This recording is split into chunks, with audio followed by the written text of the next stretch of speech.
Hey guys, welcome back to LOI Fan TV. We're back. League of Ireland action now this week. Proper five games taking place. Game week 26. Our preview and predictions. Yeah, once again joined by Ross on his travels. Ross, how does it feel? Full League of Ireland. I think it's nearly a month now in the makings to have everyone back playing on the same Yeah, video. it's a funny feeling. I feel like, just even from a Shell's point of view, it's been ages since we've had a league game. So nice to have a full round of fixtures to look at and preview. Yeah, no, it's been a while, so it's good to be back. Yeah, no, very good to be back. I suppose we can start kind of at the bottom and work our way up. On Friday, Cork City are playing host to Galway United, and arguably the two, out of form teams in the league. Cork City would be beating themselves up about that result against Sligo last week. 2-0 up. You just think you hold out, whatever way you can win, and they gave it Yeah, away. Draw they lost, so yeah, I think Cork are gone, and then Galway by the resentment, conceding 4 goals to Waterford, really unlike them, really disappointing, and Sligo are only 3 points off them, so yeah. you'd really worry for them too. So yeah, what do you make of this one? Oh, it's a massive game for Galway. Really. Yeah, I think Cork. I think they're dead and buried now. What are they? 11 points behind Sligo, 14 behind Galway. They had to win that game against Sligo. Simple as, like, to give Yeah, themselves a prayer, really, and 2-0 up. It's kind of unforgivable to throw that away. So, yeah, I think they're done and dusted. Like, in borderline, at least are planning for next season, really. But Galway need to win this now with Sligo right on their necks, breathing down their necks, and in much better form, much more momentum behind Sligo than Galway. Galway can't seem to buy a win at all, and obviously lost a few key players this window as well. I think they brought in Darren McGuinness up front, so they'll be hoping he can get amongst the goals and bits and pieces. But yeah, this is a massive game, and it's hard to call, but it's huge, and it's just Galway to be relieved that they're not closer to Cork than the 14 points. Obviously, they're not going to catch up with them, but if they're any closer, you'd be nearly thinking Cork could be fancying their chances to catching Galway rather than Sligo. You know? yeah, 100%. Yeah, just from like a Jaron Nash perspective, like I really think he's really kind of made a dog's dinner of his first senior role in football. It's been really poor. Even like comparing and contrasting the signings between Sligo and Cork, like Sligo kind of signing players like Ryan O'Kane aren't getting a look in first teams, and Patrick McLean and James McManus kind of the tried and tested League of Ireland players that can come in and do a job for you. Whereas he's kind of gone down the academy football English route, like which doesn't really work. No, it's like Fiacre Kelleher and Yeah, Odomusu as well, but just too little, too late, and just like I've really Cork have really declined. I feel under his management, like compared to Tim Clancy. Like Tim Clancy left when they were ninth, and was saying yeah. he did signings. So I think it was a bit of a ownership issue there. But yeah, I think Jaron Nash is really. I can't see him being Cork City manager next season. It's just that it's been really bad. It's been really, especially 2-0 up Yeah, against Sligo. You need to shut up shop, and yeah, it's been yeah, happening forever. So this is a tough one. Galway are also in dire straits. They're really poor form. But I have more faith in John Caulfield than I do in Jaron Nash. So I'll probably go for a 1-0 Galway win. yeah. Fair. That's very fair. Yeah.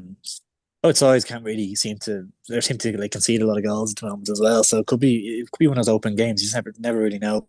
But Yeah. imagine Galway will have a big incentive on trying to shut up shop and trying to get back to basics, but we're keeping clean sheets and bits and pieces. That'll be a big focus for them, you'd imagine. But Jaron Ash, I know, yeah, you kind of feel bad, bit of sympathy from in a way. Probably the wrong job to take for him, really. Bad way to start off his proper managerial career, and they probably could have done with Tim Clancy going, getting someone with Premier Division experience in as manager. Really, it's probably hard to get someone in as a first job. It's probably a difficult task. So, you feel a little bit of sympathy for him. But I think I'll go for a draw. I'll go for 1-1. But I could easily see if I had to pick a winner, I'd go Galway. But I'll go for 1-1. Yeah, very fair. I suppose then next moving on to the other game on Friday, we have Bohemians playing host to Drogheda United. Yeah, Bohemians travelled Derry, got a draw, kind of really a result that didn't suit either team there. And yeah, Drogheda have been out of action. Obviously, they were meant to have European ties. Their last game was, I think, on July 4th in the league, and they bet Galway 1-0. So yeah, look, Drogheda have kind of been maybe on the tiny bit on the rusty side considering their lack of action. But yeah, this game I think Bows I fancy them to get back to winning ways. What do you reckon? Yeah, it'd be tough. It'd be tough. Obviously, the Douglas James Taylor narrative here as well, playing against his former club. So it'd be interesting. Both of you, I think they've drawn 3 games there in the last 4 or 5, which is funny after the long stint without a draw. So it's a funny one, but I guess the main talking point for Bowes last week in the Derry game was all the crowd trouble, kind of before the game and afterwards. Did you see all that? Yeah, I saw a bit of it on Twitter. Now I didn't see any like visuals of it or so on, but I was just reading up about it. But like I'm not really surprised to be honest. I remember one time I went to the Brandy. I don't know if you've ever been, and I was like walking up the hill kind of after the game with my pal, and a Derry fan drove by and he said, "Look, hop in the car. I'll drop you back to your car because you've got to the top of that hill. You're going to meet trouble." Like, and it's kind of like the Really? Yeah, unreal yeah, away day in this league where you kind of feel that element around. Like I've gone to Rovers, Bows games and Dalymount and stuff, and you don't kind of necessarily feel that threat. And I don't know. It's something that I think Derry need to look at. The league needs to look at up there, like even like the seating range at the moment, like kind of having the home fans and the away fans literally two rows between each other, like it just isn't uh feasible, and it's a bit of a safety hazard, especially going up there with young kids and stuff. You don't want yeah, like that could be some kids' first experience of league around football. You don't want there to be violence involved. So yeah, no, there's no yeah. place for it, and it's Well, certainly it was the Rovers that had the fans from yourselves that had to go on the pitch because from outside the stadium they were throwing flares in at you or something like that, was it? yeah, that was another one as well. Yeah. Yeah, another one, and I think a Derry fan might have spat at Jack Byrne or something. Like there was something on the bench as well that night. So Yeah, yeah, there's been a few times up there. It's been a bit I don't know, a bit rogue. Like so, yeah. I think there's something that Derry and the league both need to look at because it's just you don't get it really anywhere else in the league. So yeah, 100%. yeah, yeah. I think obviously Bowes probably aren't. I don't know the ins and outs, but I don't think they're blameless in it either. I think they kind of went No, up before the match like with a plan to. Obviously, it's a minority in the fan base, there, but obviously there was a plan to cause some problems and stuff. So I think they came out with a joint statement anyway, saying that the distance themselves from the people involved, stuff like that. But yeah, I think you're right. I think something needs to be done. It seems like, and it seems to be a lot of time coming from outside the ground or whatever. So it's not necessarily like the club per se, but they need to do something about it to rectify the situation because it's not good, and it's a bad look for the league that's building so much kind of positive momentum behind it. It's a desperate look, like. that was really poor. Yeah, no, it's very poor. Yeah, obviously, look in this situation, there isn't right and wrong. It's not like Derry are wrong and Bows are right. There's always, both ends. There's going to be troublemakers. So yeah, 100% this needs to be dealt with. Yeah, no, for sure. Anyway, Bose drugs. What are you thinking? Did you put a prediction in? Haven't yet. No, I don't know. I probably would fancy if I was home win. I probably narrowly enough to draw the defensively resolute enough. So Douglas James, Taylor Derby, I'd probably go. What do I do? 2-1 Bows. I'd still get a goal. Nice, yeah, nice. I'll go. I'm gonna go 1-0. I'm gonna fancy Drogheda to nick it, even though from a Shell's point of view, you probably want Bose to beat Drogheda. I'll go. I think Drogheda can sometimes turn up and really stifle teams Yeah, and do it. And I think they've had a lot of time to prepare for this. So I think they'll be well drilled and ready to go. So yeah, I'll go 1-1. yeah, not fair, fair. I suppose then moving on to Saturday to the showground, Sligo Rovers are playing host to Shells. Yeah, look, Sligo are in great form with a away win at Cork. They're really eyeing up Galway now in eighth place. I think they'll catch them. Personally, I just think they're really motoring. They're probably one of the most outside of Rovers, probably the most informed team in the league, which is mad to think. But then they're playing also Shells, who have signed four players. Minnesota United goalkeeper, I can't remember his name. Do you have it? Do you have it, Andy? No, the name escapes me. Yeah, Yeah, I'll put a picture up in the video by himself. And then Mbang got announced today from Cork City, centre half, yeah, for an undisclosed fee. And you've Sean Moore, which is I'm really impressed with that. Like he was really like yeah. Delighted with that. in Cliftonville going to West Ham, like he lighting up the Northern Irish League. So I think he'll really be a good player. He's kind of like a Will Jarvis replacement almost. Yeah, Um, it's kind of like they're kind of a mix of Will Jarvis or Jack Morgan type player from the looks yeah, and that kind of thing. really, really kind of a good player, yeah. So I'm excited to see him, and then obviously you've Jack Henry Francis. That's another quality addition. I think walks into nearly every team in the league. I think if even if we sign him, I think he gets into our team too. So yeah, just really kind of promising signings from Joey Brown. It's nice to see the club back. And it's kind of what we talked about a few weeks ago, where I was like, if you leave Joey in caretaker charge the rest of the season, you can't get these signs. So it's a benefit of appointing somebody. So it's good to see. Yeah, yeah, no, 100%. And you never know. Joey O'Brien's obviously played for West Ham before. It could be a bit of a connection there. Maybe that's helped in getting that Sean Moore deal over the line. And Jack Henry Francis was probably one that Duff had his eye on before as well. So obviously the project really sold to him before. Maybe he had a bit of thinking time after Duff left, but obviously great to get him on as well. He's a great sign. And I think midfield is already kind of a strong point of our team. So just to even strengthen it even further with all the games we're playing as well, to have the extra bodies is great. And obviously I was desperate. I would have been disappointed if we hadn't signed the defender at all. It's such a problem area for us. So to get one that can kind of cover right back and centre back and kind of versatile across the back five, back four. I think it could be a good pickup. wholly sold on him. He's been hit and miss a little bit whenever I've seen him for court this season, but maybe just his playing in a relegation side is it's terrible all around you. So maybe he'll kind of come up a few levels playing for us. So delighted with the business so far. I'm worried about this game though, just in terms of coming back from Baku during the week. It's a long way to go. I think there could be maybe an element of players being a little bit leggy and stuff and bits and pieces like that. But hopefully we're fresh enough coming into it. Obviously Ryan O'Kane, I wouldn't imagine will be able to play for Sligo. Obviously on loan from us, so that's a bit of a benefit, I guess. But they still have a lot of players that can cause some damage. So probably the one team you don't want to be playing right now is Sligo. They're in great form. Yeah, they're in great form. Like we talked about in a previous video, the trip back from Baku is going to be a long one. Obviously playing on like Wednesday night, and they probably won't get back into Friday realistically. Like with how between the match, the recovery, the press, if you're staying there or if you're traveling, and then with that comes getting down to Sligo and stuff. So yeah, it's a bit of a turbulent one for Rochelle's perspective. Obviously, the four new signs, I expect a lot of them to feature. To be honest, to take the weight of.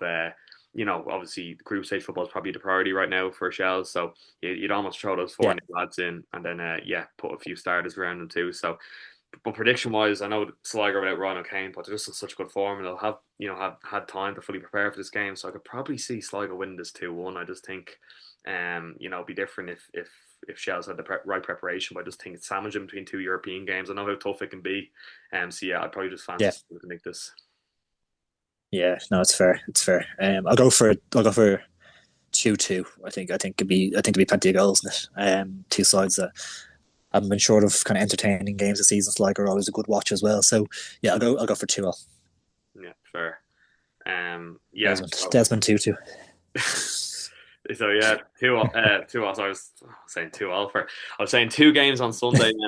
Then, Waterford are playing host to St. Patrick's, and the final game, Shamrock Rovers, they're playing host to Derry in a huge one. But I suppose we'll touch off the game of the RSC first. Yeah, Waterford off the back of a Yeah, great win, a win I didn't see kind of coming from them. 4 goals scored against Galway, which is nearly unheard of, which is fantastic for them. And obviously, Pats will be travelling back from Estonia. And potentially be looking at a third round tie against Besiktas. So kind of another case of Pats. And I was looking at the league table here. Waterford are 1 point ahead of Pats, like crazy. Pats are seventh, Waterford sixth. Same games played, like it's mad. So I was nearly that going to is mental. say if Waterford, you'd fancy Waterford on the off chance to get something out of this game. But then again, they're ahead of them, so you know. Yeah, yeah. It's actually mad. It's not you kind of forget about that how bad Pats have been in the league because they've been decent in the winning the cup and a few European games they won in a row. So their form looks all right, but they've been so bad in the league. But I guess last year they gained so much momentum from Europe and they took it into their league form towards the end of the season. So I don't see them doing that quite as much this year. I don't see them going on a mad 9 game winning streak again at all, really. I actually fancy Waterford to get something from this, to be honest. So I'm going to go for Waterford to win 2-1 just to catch Pats a little bit cold after Europe. Yeah, fair. I'm gonna go 1-1 here. I just think, yeah, I think Waterford gets something out of the game anyways. And Pats, Europe is showing they can play when they want to, and I don't think they'll want to really play in this game. I think they'll be more taken with the big Besiktas tie potentially. So Yeah, yeah, that's kind of my thoughts on that one. But I suppose then moving on to the final game in Tala. Yeah, first versus second, no third. Derry are 1 point off. Bohemians in second. both those. Yeah, there's an 8 point gap there. So yeah, Rovers will really be looking at this one, obviously with the St. Joseph's game, kind of second leg at home. That time more than that's done, and to be full focus on this from a Rovers perspective. So yeah, I kind of fancy Rovers here, to be honest. What do you think?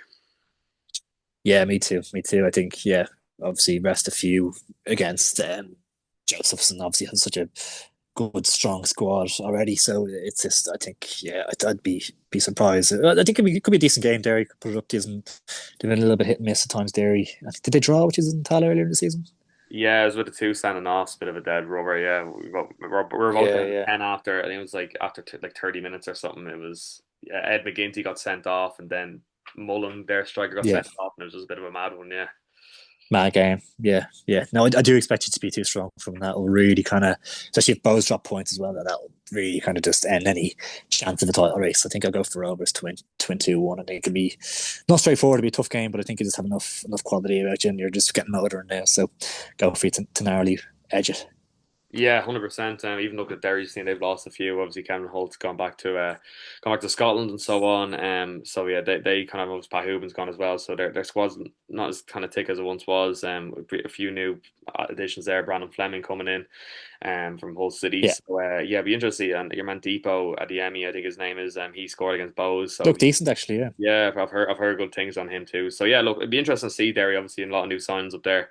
But yeah, I think Rovers have too much. I think they'll be well rested, they'll be well prepared, and might see Conor Malley make his league debut in this one too. So yeah, I'm probably gonna go 2 yeah, 0 Shamrock Rovers. yeah. Fair. I could see it. Could see it. Yeah, so I suppose, guys, there we have it. Back to kind of normal as far as the predictions go for the League of Ireland. 5 games there. So yeah, look, leave a comment, let us know what you think about everything we've discussed. Kind of an additional point just kind of broke there on my screen and we didn't touch off was Cathal O'Sullivan has done his ACL, so he's out for the rest of the season. Let's see. Yeah, that just Jesus, didn't really see that. came up on my phone there. So that is Oh my god. adds it makes a bad season go from a worse season from a Cork City perspective. So yeah, Yeah, I don't know what that means now for him moving across the water. I don't know if that means the clubs will hold off, and does that mean Cork will have next season? Does he go to another League of Ireland club? We'll start. yeah. Who knows? Jesus, that's mad. Yeah, That is yeah. mad. It's a shame. That's terrible, terrible, terrible news for him. Really, really bad. You'd almost hope he'd have signed with Palace or something by now and be going over there rehabbing and then going back in there. But look, hopefully, you never Yeah, know. The club might take a leap of faith in him because he's yeah. shown so much quality. Exactly, exactly. Yeah, yeah. 100%. Yeah, so look there, guys. There we have it. Leave a comment. Let us know what you think. If you're new, please subscribe and leave a like. Let's try to get to 30 likes this video. And yeah, catch you guys again. Cheers, Ross. Thanks for the loop. Take it easy, guys.